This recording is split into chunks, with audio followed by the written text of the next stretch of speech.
बिस्मिल्लाहि वस्सलातु वस्सलामु अला रसूलिल्लाह खातमुन नबिय्यीन व रहमतुल आलमीन। आज हम बात करेंगे क्रिटिकल एनालिसिस होता क्या है।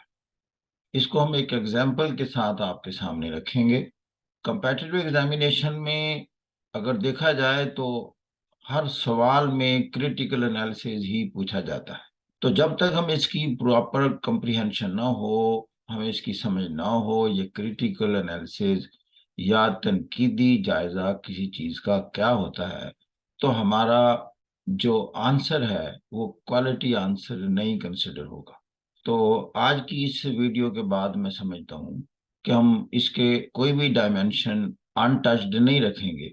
नॉलेज हमारे पास होता है, लेकिन उसको क्रिटिकली कैसे प्रेजेंट करना है, तो इंशाल्लाह आज की वीडियो में आप ये समझ पाएंगे। ये बाइलिंगुअल होगा, इंग्लिश में भी बताऊंगा, फिर मैं थोड़ा सा उर्दू में ये बात को समझाऊंगा।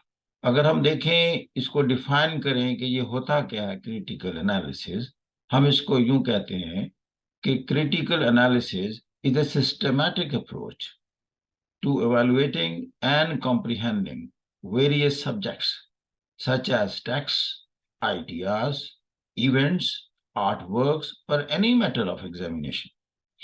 It entails discussing subject, assessing its strengths and weaknesses, significance and implications, while encouraging profound and critical thinking beyond surface level observations.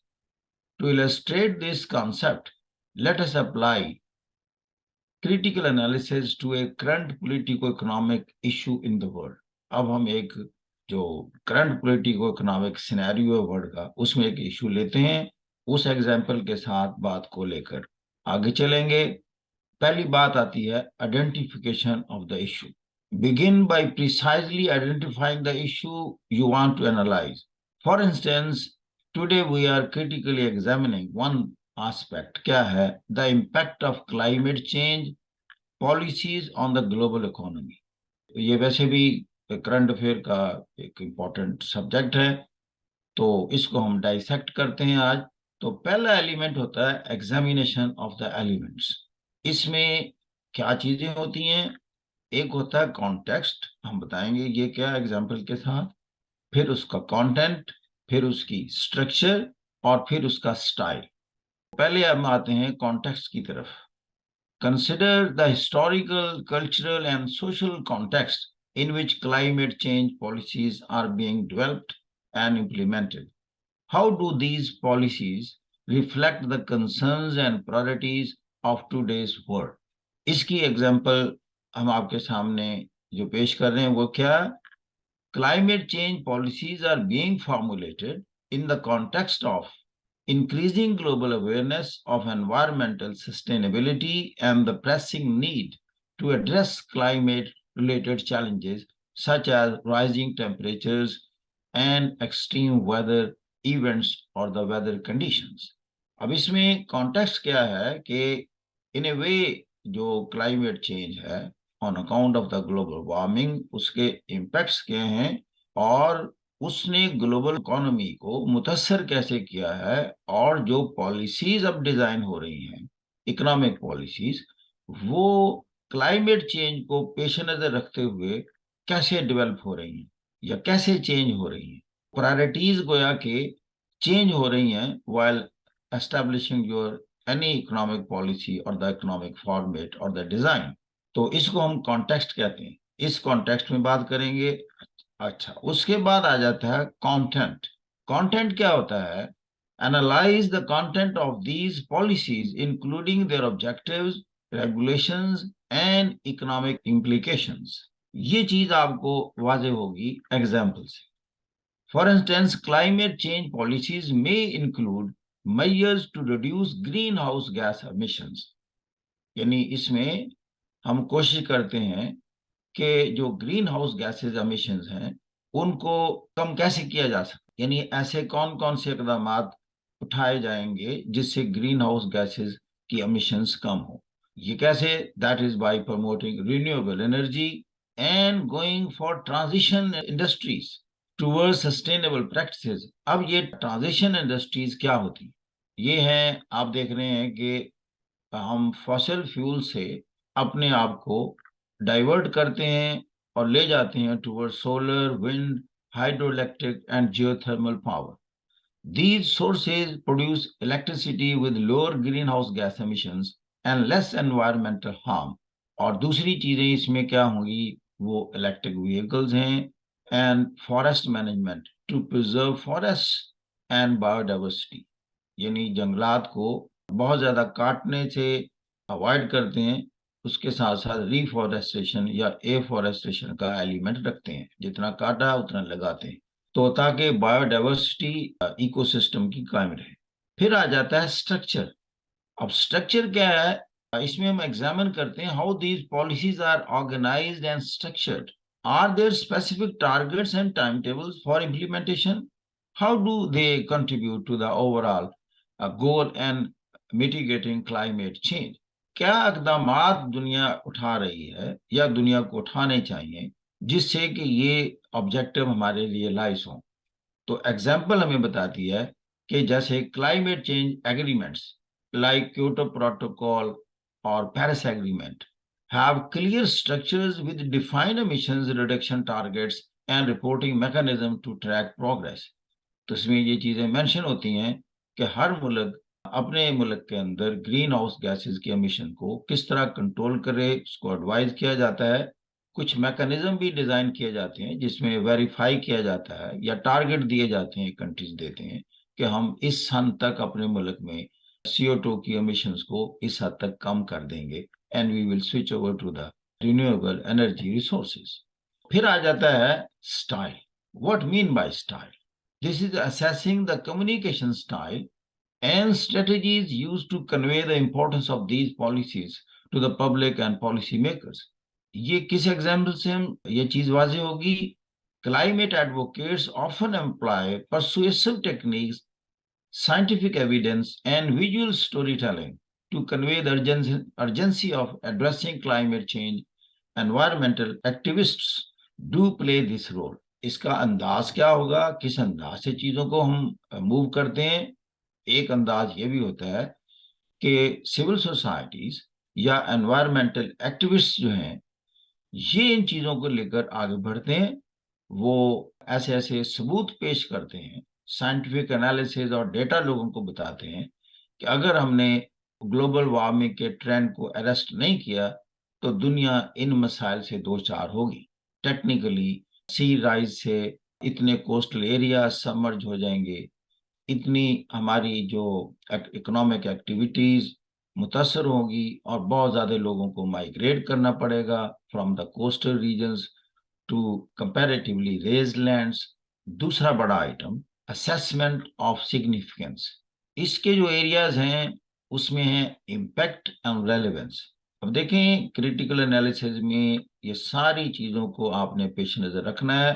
That will be considered the best critical analysis.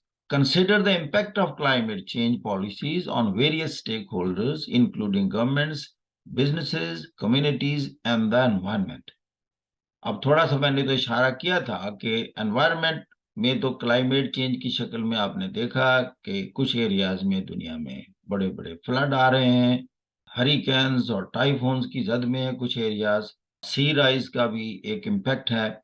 उससे फिर कई इंडस्ट्रियल एक्टिविटीज मुतासर होती हैं, इंसान की जिंदगी मुतासर होती है, कई बिजनेसेस इम्पैक्ट होते हैं और फिर अकॉर्डिंगली गवर्नमेंट को पॉलिसीज बनानी पड़ती हैं ताकि सस्टेनेबल इकोनॉमी की तरफ कैसे जाया जाए या अपने आप को कायम रखा जाए। तो इसकी एग्जांपल क्या है जी? Climate change policies can influence investment decisions. फिर हमारे इन्वेस्टमेंट ट्रेंड्स बदल जाते हैं। कैसे जॉब क्रिएट करें या क्लीन एनर्जी की तरफ डाइवर्ट करें, हम सोलर पर बेस एनर्जी इंडस्ट्रीज डेवलप करें या हम हाइड्रो पावर की तरफ अपने आप को लेकर जाएं या विंड एनर्जी या जियोथर्मल। तो ये सारी जो है वो हम पर उसका इम्पैक्ट होता है गवर्नमेंट की पॉलिसीज पर। Okay, then is the relevance. What mean by relevance? Evaluate the relevance of these policies in the current global context and their potential long-term effects on climate-related challenges। Example क्या है? Climate change policies are highly relevant as they address critical environmental issues and align with the global commitment to sustainable development. सारी दुनिया में pressurise हो रहा है, जैसे कि यूएनओ ने मिलेनियम डेवलपमेंट गोल्स पहले बनाए, अब सस्टेनेबल डेवलपमेंट गोल्स हैं, और उसका बहुत बड़ा फैक्टर और एलिमेंट है how to address with this climate change. और सारी दुनिया को एक ऑब्जर्व भी किया जा रहा है, मॉनिटर किया जा रहा है, और क्लाइमेट चेंज पर जितनी भी यूएनओ की कॉन्फ्रेंसेस होती हैं, हर कंट्री आकर बताता है टू व्हाट एक्सटेंट उसने ग्रीन हाउस गैसेस को, उनकी एमिशन को कंट्रोल करने के लिए इकदाम किए। तो ये गोया कि एक इंटरनेशनल प्रेशर हो रहा है, और हमें रिलेट करना पड़ता है अपनी तमाम एक्टिविटीज को with the climate change phenomenon. तो ये आप देखें, अवेयरनेस भी बढ़ गई है और ये सेंसिटिविटीज बढ़ गई हैं। जब भी कोई नया इंडस्ट्रियल सेटअप बनता है या नई अर्बन डेवलपमेंट होती है, तो जितनी भी बिजनेस एक्टिविटीज हैं, इवन हमारी घरों की स्ट्रक्चर, बिल्डिंग, कंस्ट्रक्शन, डिजाइन, उसमें क्लाइमेट का एलिमेंट अब आता जा रहा है कि ग्लोबल वार्मिंग के कॉन्टेक्स्ट में डिजाइन क्या होना चाहिए। फिर आ जाता है जी क्रिटिक, वही जिसे हम कहते हैं तनकीदी जायजा, उस प्रोजेक्ट पॉलिसी की जो हम इम्प्लीमेंट करने लगे हैं, उसकी स्ट्रेंथ्स क्या हैं और वीकनेसेस क्या हैं। अब इसमें आ जाएं स्ट्रेंथ्स पर। पहले, identify the strengths of climate change policies, such as their potential to mitigate environmental damage, stimulate green innovation, and foster international cooperation. मिसाल के तौर पर, climate change policies can drive the development of clean energy technologies and reduce reliance on fossil fuels, benefiting both the environment and the economy. यानी इसकी strength ये है कि हमने ऐसी ऐसी इकोनॉमीज की तरफ जाना है, ऐसी ऐसी इन्वेस्टमेंट फेजेस में जाना है, जिससे ग्लोबल वार्मिंग भी कम हो और इकोनॉमिक सस्टेनेबिलिटी भी कायम रहे। तो ये इसका स्ट्रॉन्ग एरियाज है कि हमने खुद को नुकसान से भी बचा लिया और अपनी इकोनॉमिक एक्टिविटी को भी जारी रखा। क्योंकि जब हम सोलर पर जाते हैं, या हम टाइडल एनर्जी पर जाते हैं, या थर्मल एनर्जी पर जाते हैं, तो उस वक्त हम नए जॉब भी क्रिएट कर रहे हैं, नए एवेन्यूज इंट्रोड्यूस कर रहे हैं। फिर आ जाता है वीकनेसेस। रिकॉग्नाइज एनी वीकनेसेस और limitations in these policies, such as potential economic disruptions और unequal distribution of cost and benefits. इसकी एग्जाम्पल में कहते हैं, critics argue that abrupt transitions to renewable energy may lead to job losses in traditional industries and could disproportionately affect vulnerable communities. अब weaknesses क्या है कि जब अगर हम स्पीडीली और अब्रप्टली स्विच ओवर करेंगे from the ongoing fossil fuel based setups to the renewable energy setups, तो उसमें कई जॉब एकदम खत्म होंगे, जिससे वो सोसाइटी जिनमें रेजिलियंस कम होती है, जो अपने आप को तब्दील करने की अभी सलाहियतों में उतने ताकतवर नहीं है, ये ज्यादा इफेक्ट होंगे। इनमें जरा रेजिलियंस का लेवल कम होगा, ये उसके ड्रॉबैक्स हैं। चौथा पॉइंट है इंटरप्रिटेशन। अपने सारा जो आपने लिखा है उसको आपने इंटरप्रेट करना है, आपने अपना भी पॉइंट ऑफ व्यू देना है। How do you feel about that? आप इस सारे का जायजा लेने के बाद क्या व्यू रखते हैं, आपका कंसिडर्ड व्यू क्या है, which way the world should move now. अब इसमें हम कहते हैं कि offer your own interpretation of the issue based on your analysis. What do you believe the policy makers intend to achieve with these policies, and what lessons can be drawn from their implementation. For instance, an interpretation could be that climate change policies aim to strike a balance between environmental sustainability and economic sustainability with a focus on long-term global well-being. यानी जो ultimate objective क्या है इस सारी जो भी हमारे ऐसे का है, अल्टीमेट ऑब्जेक्टिव ये है कि दो चीजें हैं। एक तरफ क्लाइमेट चेंज है, उसको कम करना है, उसके इफेक्ट से बचना है, और दूसरा हमने इकोनॉमिक स्टेबिलिटी को भी कायम रखना है। यानी दोनों चीजों को सामने रखते हुए एक बैलेंस क्रिएट करना है कि हम क्लाइमेट चेंज के नेगेटिव इम्पैक्ट से भी बचें, but not at the cost of economic growth and development. ये बैलेंस क्रिएट करने का नाम है, क्योंकि अल्टीमेट ऑब्जेक्टिव स्टेट हो या इंटरनेशनल कम्युनिटी हो, वो इंसानों की वेल बीइंग ही है। तो या जैसे मैं कहता हूँ, वेलफेयर ग्लोब जो है, that is the ultimate objective. हम उसमें किस हद तक बेहतर अपना रोल अदा कर सकते हैं। फिर हमने कंक्लूजन की तरफ जाना है। Conclusion is nothing, very simple thing, कि जो कुछ हमने बातें की हैं उसकी एक एग्जैक्टिव समरी हमने पेश करनी है। कहाँ से हमने बात शुरू की और कहाँ हमने एंड की। एक पैराग्राफ है जिसमें सबको ब्रीफली हम बताते हैं। तो खत्म करते हैं बात को कि ये क्रिटिकल थिंकिंग जो है ये क्यों डेवलप की जाती है, या आपसे क्रिटिकल थिंकिंग पूछी क्यों जाती है। तो वो ये है, इसके फायदे की वजह से, कि दुनिया में जिसमें ये क्रिटिकल थिंकिंग डेवलप हो जाए उसकी बेहतर डिसीजन मेकिंग होती है। प्रैग्मेटिक डिसीजंस, प्रैग्मेटिक कहते हैं प्रैक्टिकेबल डिसीजंस लेने की वो पोजीशन में इंडिविजुअल होता है, सोसाइटी या मुल्क होता है।